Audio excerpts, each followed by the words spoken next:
Well, hello, good evening and welcome everybody. Thank you very much for coming. My name is Lynch. I am the Director of the Centre for Peace and Conflict Studies at the University of Sydney. And thanks indeed for coming to hear about Sri Lanka's human rights emergency.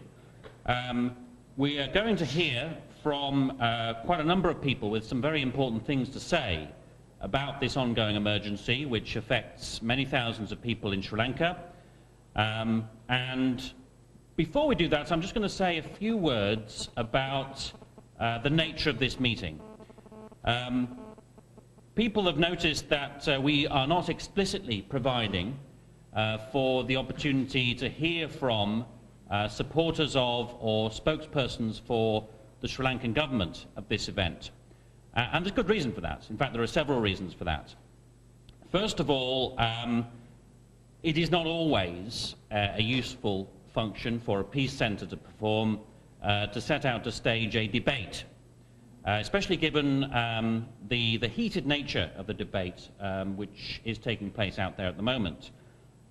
In programming this event, I have heard via email from quite a number of supporters of the Sri Lankan government here, and their messages have typically tended to tell me that the reports we rely on in forming our impressions of what is going on in Sri Lanka are false or misleading, that Amnesty International is either mistaken or lying, Human Rights Watch is either mistaken or lying, so is the UN High Commissioner for Human Rights. And they also tend to seem to find it impossible to imagine that any of us might be concerned about the human rights of the Tamil people of Sri Lanka without secretly being ardent sympathisers with the Tamil Tigers. And then, having delivered themselves of these assessments, they then typically say to me, and by the way, will you invite me to speak at your forum? And I think to myself, well, if we were to stage a debate of that kind, it would probably shed more heat than light.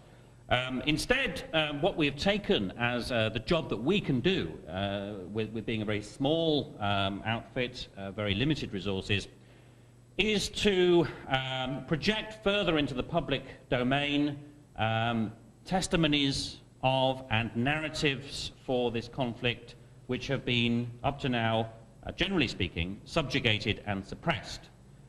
The record of the Sri Lankan government as an enemy of press freedom is a dismal one. Sri Lanka languishes at number 165 out of 173 countries in the World Press Freedom Index kept by the organisation Reporters Without Borders.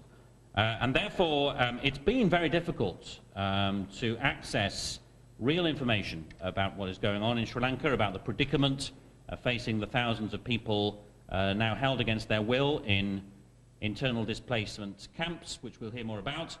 And therefore, I think it's our job to make sure that that suppressed and subjugated side of the conflict gets the hearing it deserves. Because if it fails to get a hearing, then it is really just reproducing the oppression and marginalisation of a people, which is really one of the root causes of this problem. Now, in that context, any evidence which emerges showing what has gone on in the conflict is worthy of our attention.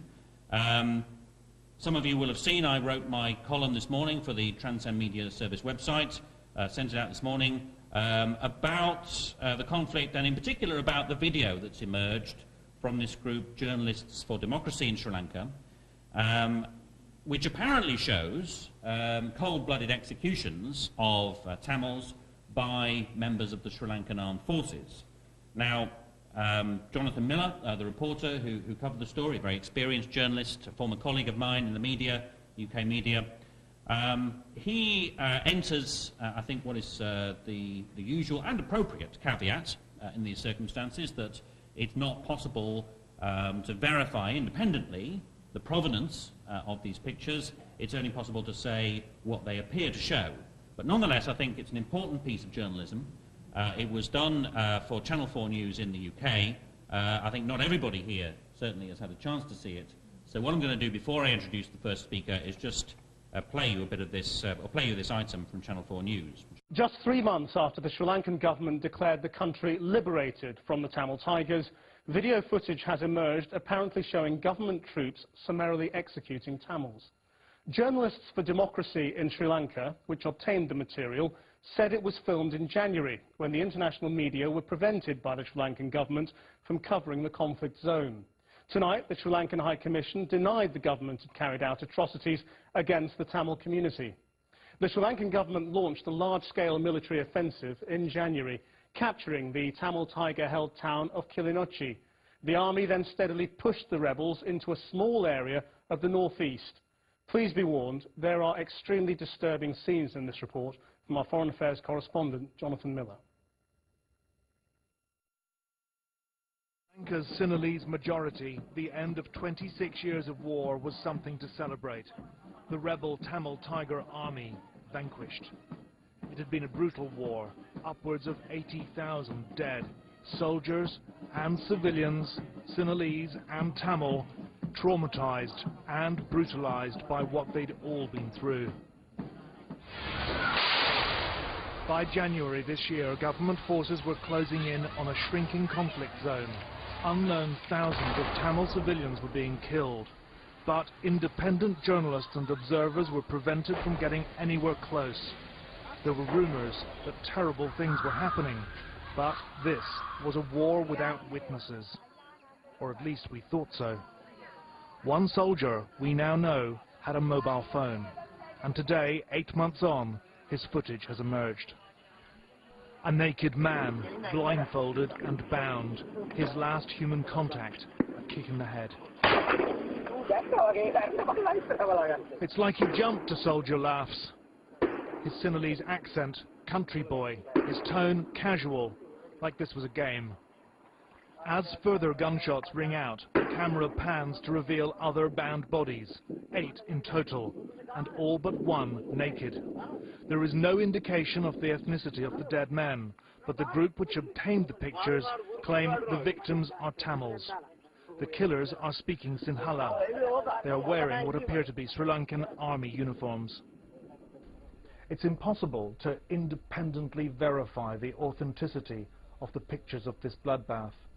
But the group of exiled Sri Lankan journalists which passed them to Channel 4 News are not a Tamil liberation group. They campaign for press freedom. Now, the existence of footage like this has been rumoured for months. It's taken 8 months for it to come out, and it was only smuggled out of Sri Lanka in the past couple of days. An independent Sri Lankan human rights investigator, a Sinhalese, who's watched the pictures with me this evening, believes them to be genuine. Towards the end of the video, a 9th man is shot dead.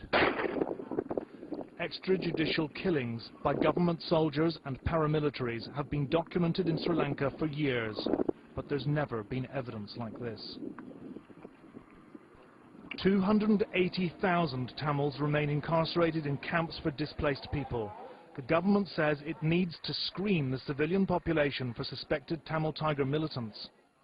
3 months ago, Sri Lanka's victorious president, Mahinda Rajapaksa, promised equal rights to Tamils and said they'd be protected. If the killing field footage is authenticated, it'll do little to reassure Tamil civilians. That report from Jonathan Miller. We asked for an interview with the Sri Lankan High Commission, but no one was available. Instead, they sent us this statement. The High Commission of Sri Lanka categorically deny that the Sri Lankan armed forces engaged in atrocities against the Sri Lankan Tamil community. They were only engaged in a military offensive against the LTTE. You can read the full statement on the Channel 4 News website. Indeed, well, one of the past incidents where this pattern of allegations of abuses and official denials has been repeated over and over again. And unfortunately, that has been woven in to the history of this conflict over recent years.